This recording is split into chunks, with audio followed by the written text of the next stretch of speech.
ShartimusPrime, ShartimusPrime. Reading comics, toys are hella sick, hella whacking it. Taking bad hits, taking bad shit. Subscribe. Hey, what's up, you guys? ShartimusPrime here, doing an exclusive interview with Super7. Today, I am in the store in San Francisco. We're in the Mission, or are we in the Castro? It's kind of like right on the line, right? I think you're still in the Mission. Okay, we're in the Mission, and I'm here with Brian Flynn. How you doing today? Good. Thanks for coming up from Pacifica. Yeah, I drove out here because I wanted to talk about Super7. This company has produced a lot of figures that have had my interest. I have a bunch of reaction figures. I have the Rancid reaction, Teleskim. Oh my God. Skeleton. Skeleton. There we go. Yeah, Skeleton. And then I have a Lemmy figure. So I have some of my punk rock reaction figures, but I've been wanting to jump into the ultimates. Okay. I have been dabbling. I've been shopping around. I've been lurking and looking, and I finally pre-ordered the re-release of your Thundercats Wave 1 figures. Okay. And I'm gonna jump into more.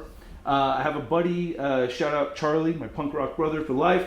He has a whole bunch of Super7 figures, and got to go over his place and play with some toys and stuff. So I'm getting more and more interested. And recently, you've announced the Silverhawks figures. Yes. that will be coming out, and I want to talk about that a little bit. But Okay. to my viewers that aren't familiar with Super7, if you happen to not be, could you tell us a little bit about the company and how you would introduce Super7 to my viewers? I mean, we're in a weird niche. I still think of us as this little sort of 5-person company making weird toys that nobody cares about, but at the same time, we're making a lot of toys I think a lot of people care about right now. We're sort of threading the needle between a traditional toy company and a pure collector toy company, which is we're really driving everything towards the toys we want to have, and the toys we want to have in our collection,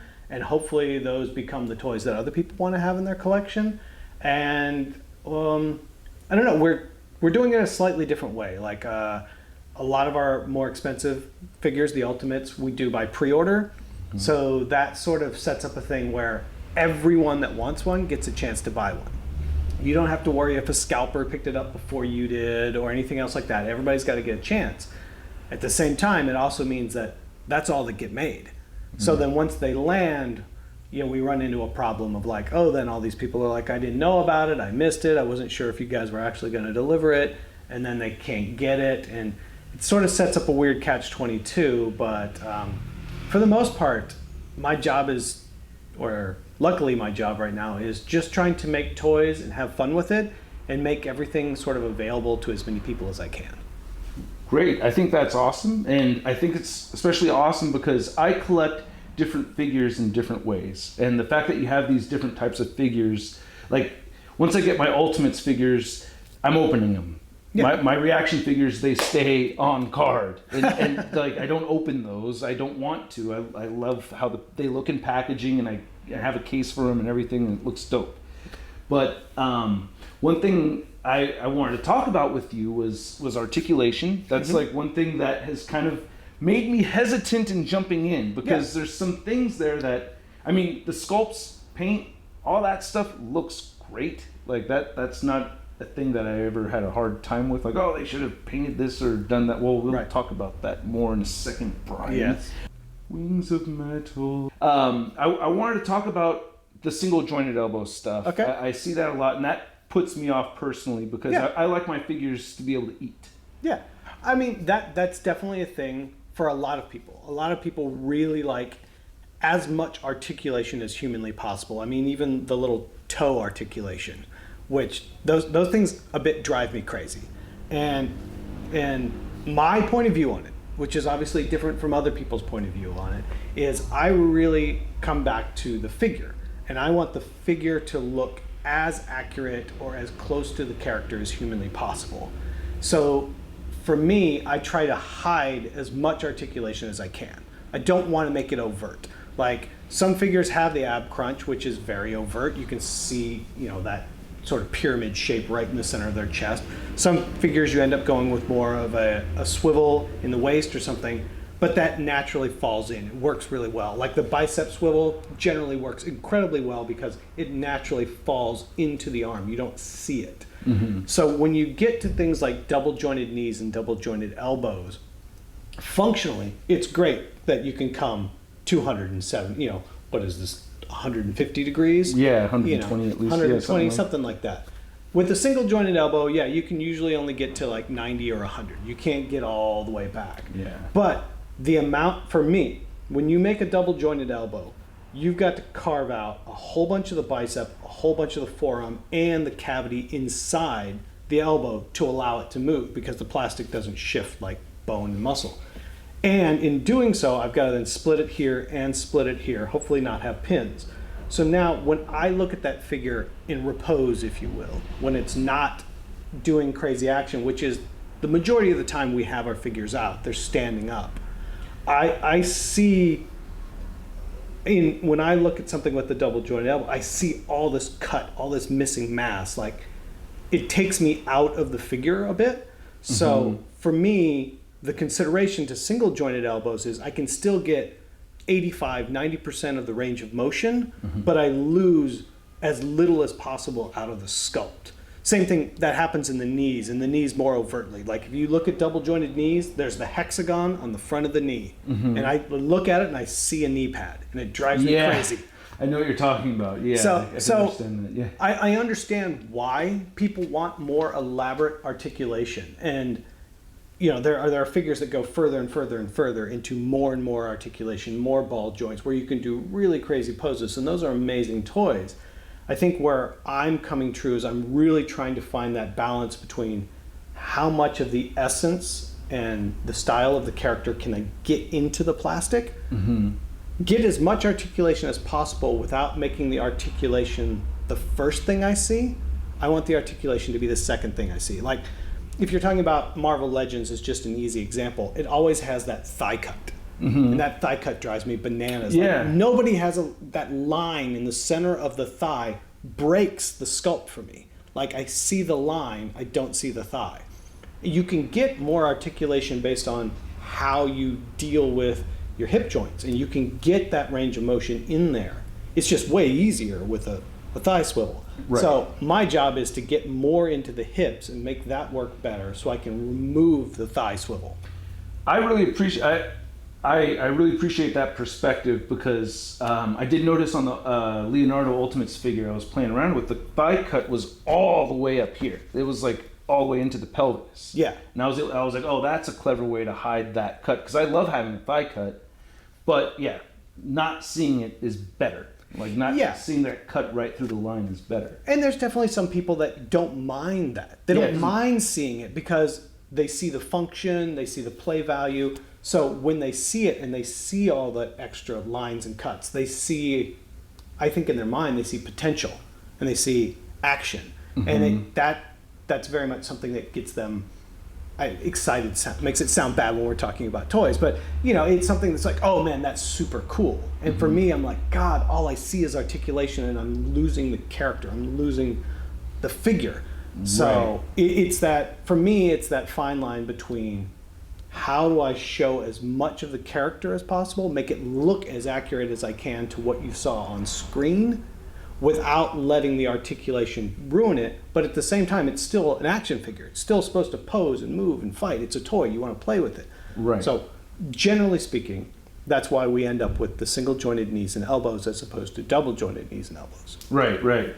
I think the idea of having as much articulation as possible, I don't really think that's the desire for people like myself and a lot of other collectors that love articulated figures.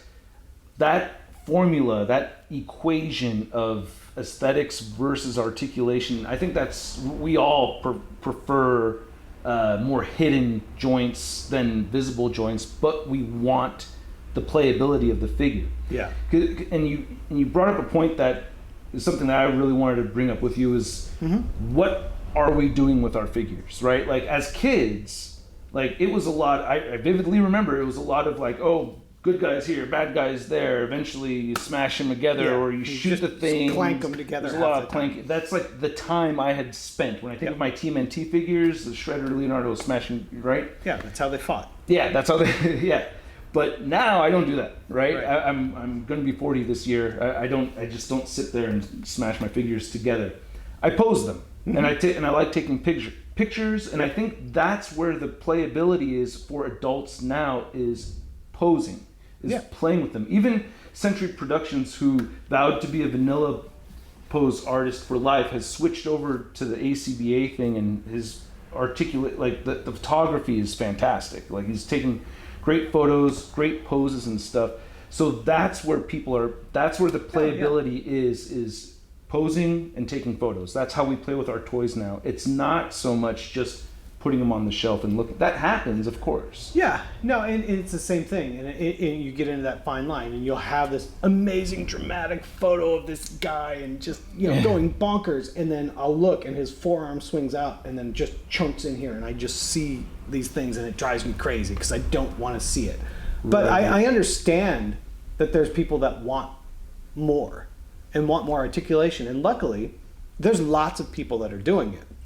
I think the hard part here is that, you have people that want both sides within one release. Like for Silverhawks, like I'm the guy that happens to be making Silverhawks right now. And so everybody's like, you have one group of people that's like, I want this. Another group of people that I want this. Another group of people, I want this. And if I don't make it the way that they had been thinking about, oh man, it'd be so cool if I had Silverhawks again for the last 35 years. If I don't make it that way, then it's wrong. Right. And that's kind of, so... and there's a bit of no win in there. I think the thing is that it's important to remember, it's like I'm not trying to make toys to make people upset. I'm not trying to ruin their life.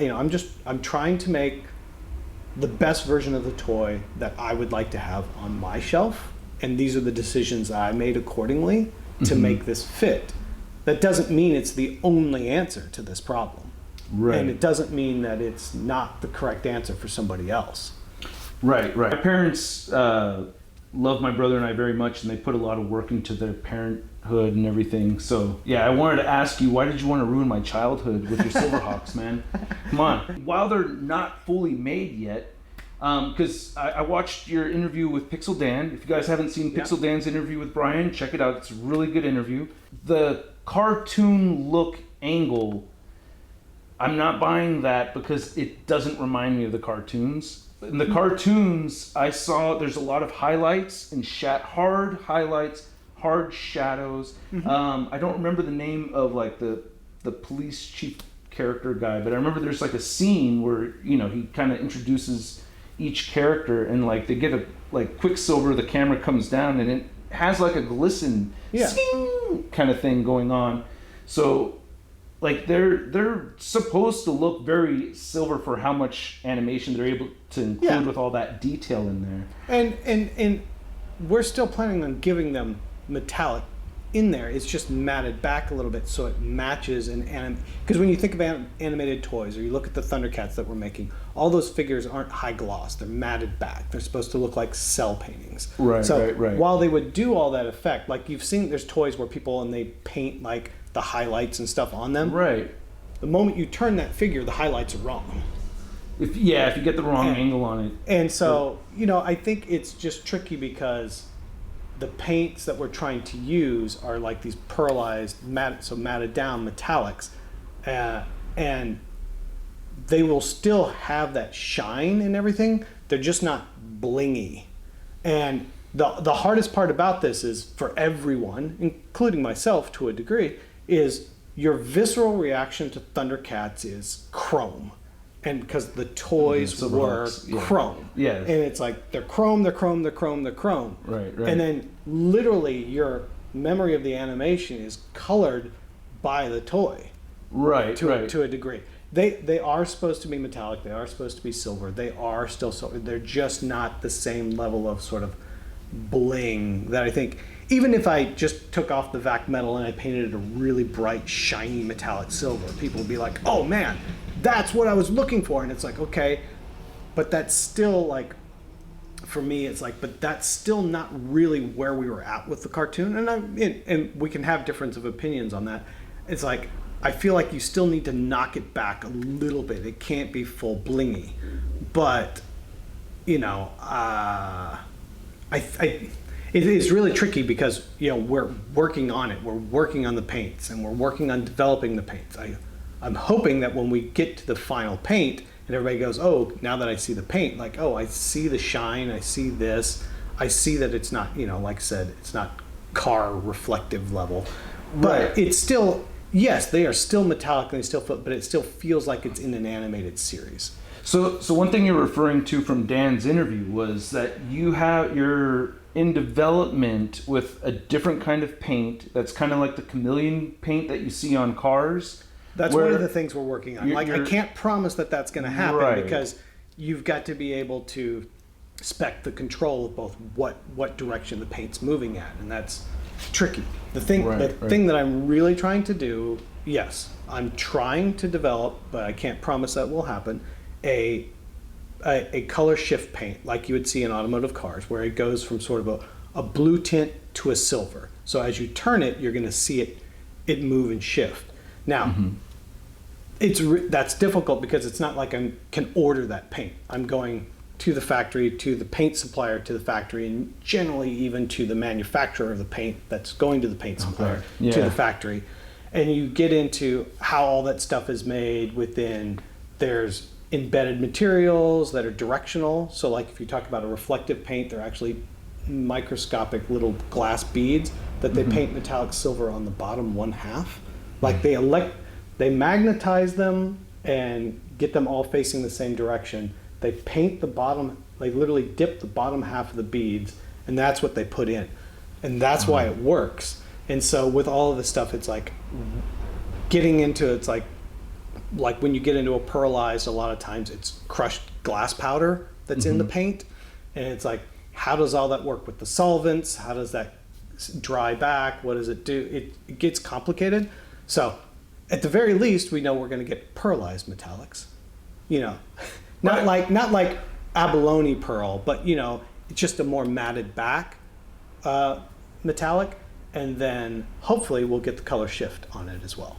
Okay. Well, it's refreshing to hear that there's all this work and energy being put into the different paints, because we have like 7 different paints in sampling right now. Okay, so you are okay. So it is a concern. It's a thing on your mind. It's not like you just put these pictures. Oh, what's the cheapest way we can make these? Flat gray it is. No, That's how it comes off to a lot of people, though. Is that what's the cheapest, easiest way? We'll save money just going flat gray. But no, they're not flat gray, and they haven't been. Like if we look at some of the highlights, you know, the highlights aren't hard. They're a little bit diffused because it's supposed to have more of that matte finish to the metallics. But it's the same thing, I think, for a lot of people, because it doesn't have the big refraction on it, you know. And I could go in Photoshop, obviously, and we could change a bunch of that stuff, but I'm not sure that would exactly solve any of those problems. I think it's Photoshop one for you guys right here. There you go. But I think it's more Silverhawk. like, I think it's more that you know, as we get paint samples and we can show people like, okay, this is what this one looks like, this is what this one looks like. You know, right now they're literally painting reaction figures in metallics and sending them to us because these things aren't tooled yet. Okay, so and you guys are using those as samples. I think you're playing with a Lemmy figure or something like that. I think you mentioned, right? Like you're with the paint sampling and testing. Yeah, and one all of them that. came back. Yeah, it was a Lemmy painted, you know, in this metallic-y color, and it was like, okay, that looks pretty good. Like, let's keep working on it for a while. Yeah, I think you know, as we talked about, I think for people that aren't doing this, I was like, none of this stuff is like you check a box. Like every bit of it is like, okay, even if you make a perfect sculpt, you send it out there.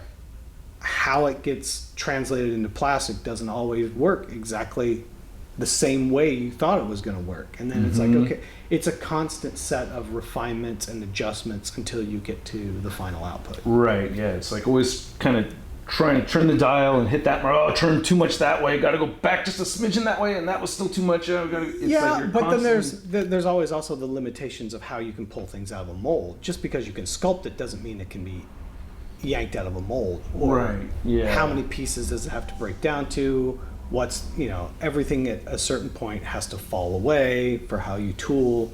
There's a whole lot of different things that you have to kind of work through. And so Right. you start with your initial thing, and then you have to go through all the process of it. And so much of it is that last 5 or 10%, of like, okay, this is really cool, to, oh wow, this turned out really great. Nice. That's what scares me. Cool that you're looking at different types of paint and everything. I'm actually refreshed. I really just wanted to plead with you to please just do anything but what you have in the promo images that you have right now, because I think that while those toys, they're all chromed, and I understand like how vac metal is. It's a pretty toxic thing to use in manufacturing, and we have more standards now, EPA standards and all this stuff. I don't know if they're whatever. I know the expenses are different and everything. So if I'd seen the idea of not seeing the back metal on these figures, that doesn't really frustrate me so much. I understand that part of it. Mm-hmm. However, I would expect you to try to go as shiny as possible after, because that's what they were trying to translate in the cartoon. They're trying to let us know that they're made out of silver, even though they didn't look full on silver. They're trying to make it look full on silver. And another thing is that I think that's how most people took it. I did a poll on my channel asking, like, what do you guys think of the Silverhawks? Like, do you want to see more silver on them, or are they fine the way they are? And it was like 84% of them wanted more silver. I think, it's more silver / just more metallic, I think. Yeah, it's got to... Because, if you really look at that, like, Steelheart is, she's much more, it's like a 40% gray with a blue tint. Like, they're darker colors. And then Quicksilver is about 20% with the blue tint. And I think that's where people are getting lost, is that a lot of them they're seeing, because it doesn't refract and highlight the metallics as much, they're seeing the blue more than they want to see the silver that's in it. That said, I will say, so two-part question there, which is, one, yes, they will have much more metallic on them than really shows in the render, but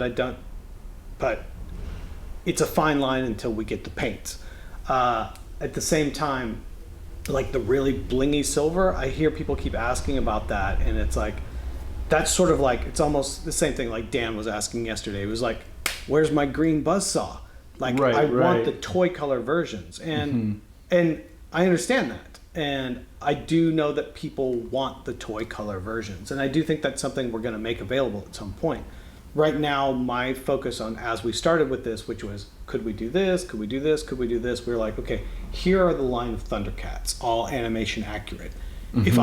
Most of the people that buy Thundercats are the people that are also going to buy Silverhawks. It's a pretty linear line. So if I'm extending this line, I want to make my Silverhawks match what was on screen to match the line you're carrying of Thundercats. So it's Thundercats into Silverhawks as one cohesive line. That doesn't mean that we don't at some point step back and go, okay, now here's a variant of all this stuff that you can get that's really toy-centric. But I don't, with all this stuff, whenever you do the variants, some people are really into it, some people really hate it, like I'm trying to milk them for extra money. And it's more of a thing of like, here's the core line. This is what we're making all of these family together. If I make this other variant, you don't need it to complete the line. Right. You still got the collection. But for that guy that does want that thing, the guy that really does want, a green buzzsaw, which generally speaking is a smaller group of people, then you let them have it. So like the examples on the Turtles side would be like the blue Baxter Stockman, the blue glow in the dark one. Like it looks like the scene from The Thing with the blast from the bug zapper, it's blue. That's cool. But it's not, if you're a guy that's trying to collect the line, that's not essential. If you've got regular Baxter Stockman, you're good. And if you choose to want blue glow, you can or not. And so for where we're trying to go with the line, and if we're talking about it, the line is really trying to be animation Silverhawks, because that's really never been made. And then at some point, yes, we will come back and make some toy-centric colorways of them. I'm not sure exactly when. It's definitely that sort of fine line where everybody's like, make it now. And I'm like, well, you know, this is the one I'm trying to get through because the next line is following on this line. You know, there's no good answer. I would flip those two. I think the essential is the shiny ones. The essential is the shiny ones, and then maybe I'll get a gray one. You know what I mean? But like, it's not gray. That's the thing. That it's not gray. That's actually also a really good point too. A lot of people have mentioned like if they just used the same paint they did with the Marvel Legends Silver Surfer, you'd be all squared away and ready to go. But like you're saying, it's not just silver. They have other colors mixed into them. They're all like the toys were all drastically different in color. Yes. And you know, in the show, they're a little bit closer to the same color and everything. I think Bluegrass stands out, very saturated blue. Yeah. But yeah, like I don't want a straight up silver Bluegrass. Well, like I want a shiny blue. Well, it's the same thing. It's like I think people look at it and they go, "Oh, well, this is a matte gray, 40% black figure with no paint on it." And it's like, no. That is a stark like gunmetal silver that's partially shifted to blue with a pearlized coat on it. It's so much more complex. That's what that figure is supposed to look like. And I think for a lot of people, like I said, if you look at the photos, like the way the highlights are, because they don't radiate across the whole figure, they assume it's just flat rather than like, oh, when you look at a pearlescent, you just sort of get this really soft halo, and that's about it. Yeah. And it's like, I think once people can see the paint that's on them, which is hard to do because it won't be ready for another however many months, they'll be like, oh, okay, now I see what you're trying to go for. Where I think where I look at it and I see I know where we're going, and I think a lot of people see it and they go the opposite direction to like, it's a boring flat gray figure with no paint, and it's like, no, that's not what we're doing. Okay, so the way with your explanation, the way I'm kind of picturing is that you're on this road to get just what you want, and you kind of showed like as like a part of the progression, whereas people kind of seeing it as it going the other way down the hill as opposed to going up the hill towards what will hit our. Dan used yesterday. He used the metallic Voltron that we made. Yeah. And that I don't think we've got one here. Hey, Brent? Yeah. Do you know if we have a metallic Voltron here? We do not. Okay. So I don't have a good example. I have a creaky door though. It'll come up in all the audio. Right. Is it metallic though? Are those hinges metallic? Or? Yeah, it's very metallic. And it's like, okay, we don't want it to be that metallic. It needs to come down a little bit. From what I'm picturing, it's gonna. I guess with even what you have as far as the renders right now, it's like under light, it looks like it'll have something to offer visually. As you turn it, it'll move and the light will bounce around on the figure. Yeah, which I appreciate. I love that kind of stuff. Like it gets me excited because it's like it adds another layer to the figure. It's like it looks a certain way once you have it posed, but once you grab it, you can turn it around, look at it, and it'll give you a little bit more. But for these, it's something that I just want. Bam! In the face, like I've shine. My inbox is full of people's suggestions on what this should look like. Yeah, I'm sure. Yeah. Which is because they care.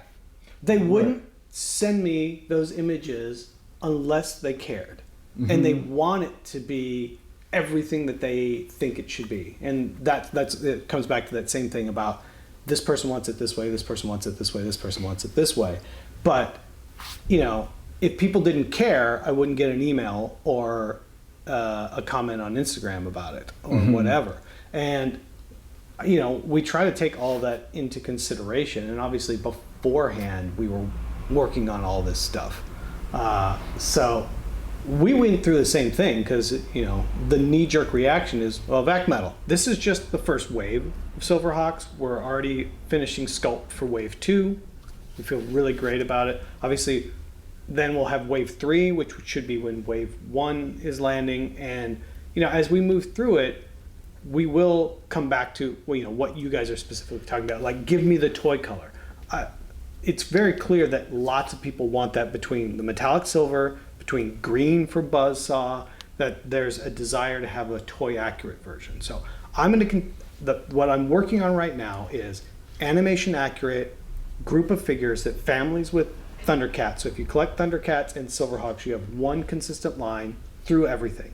And as we move along, then we can come back and say, okay, now here's options for and repaints for characters as certain collectors may want them. It's not imperative for you to buy this to collect the line, but if you're the guy that wants more than one colorway or wanted something different, here it is. And I say that, like, you know, there's a lot of people that view some of the recolors sometimes as this kind of cash grab thing.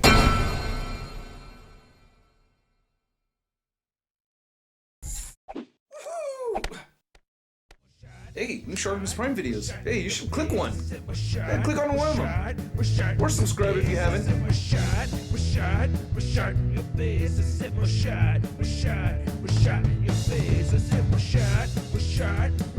Your face.